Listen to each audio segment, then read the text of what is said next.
Hello and welcome to this week's No Access Required. In a bizarre instance of art imitating life, this marathon trailer has in its title the words, "In death, we've only just begun." And this pretty much sums up the situation at Bungie, or what will sum up the situation at Bungie. The circumstances that have conspired towards the death of Bungie, and, mark my words, I for one think it's coming, are myriad and quite complicated. A series of decisions by Sony have meant that it can ill afford any losses, let alone $765 million. Bungie killed itself. Or did it? Because if indeed Bungie did kill itself, Sony was holding the blade. There are two things in life that matter: money and timing. And in the latter case, Bungie is all out of it. This whole mess, this whole debacle, isn't so much a case of who done it, rather why did they do it? Suffice it to say, for the purposes of our discussion here today, the line must go up.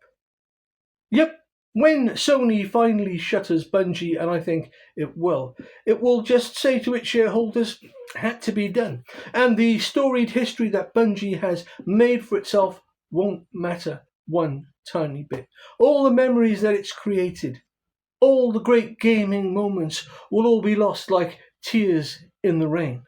If you know, you know. And it's quite possible that on the death of Bungie, the internet will finally experience its first internet funeral. You see, business doesn't care about reputation. Business doesn't care about memories. Business doesn't care about you, the individual, and your history with certain games and certain companies that you hold near and dear. Sony has a business to run as it sees it, to create more memories, to create more gaming moments for you, the gamer, and that's what it cares about, the future, not the past.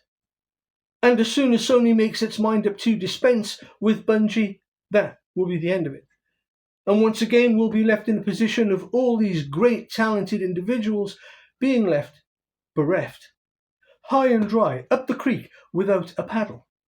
And there are some out there who would say, and I think partially myself included, they did it to themselves. And so, as I've done in a few previous videos, I'm here to do one thing, and that is to tell you that in order to live again, Bungie must die. Death is a necessary part of the life cycle, and it's no different for business. Sometimes things must die in order for other things to be reborn.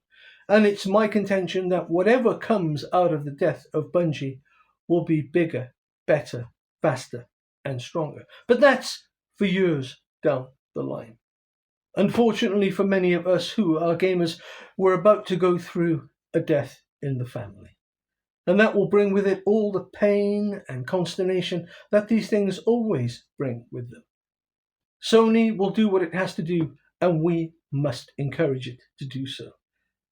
Sony, in my opinion, is a bit of a basket case as a company. Just look at what it's doing with its PSVR 2 headset, or rather, what it's not doing. But in this instance, I'm all for it. Maybe it's my age. I am a seasoned gamer, and I don't fear the death of companies like Bungie. They've had their time. They've done everything they can do. And Marathon, for me, even though I felt it was a game worth saving, just wasn't enough. And at this point, it's all but a foregone conclusion that the Sony vultures are circling the carcass of Bungie. And so, as AAA gaming gorges on itself in an endeavour to remain healthy and fiscally buoyant, another part of the gaming landscape will be bulldozed in order to make way for who knows what. But in the immortal words of me, right here and right now, fear ye not death, for something new awaits. Just a short little rant on the state of Bungie and its impending death. So until next time, bye-bye.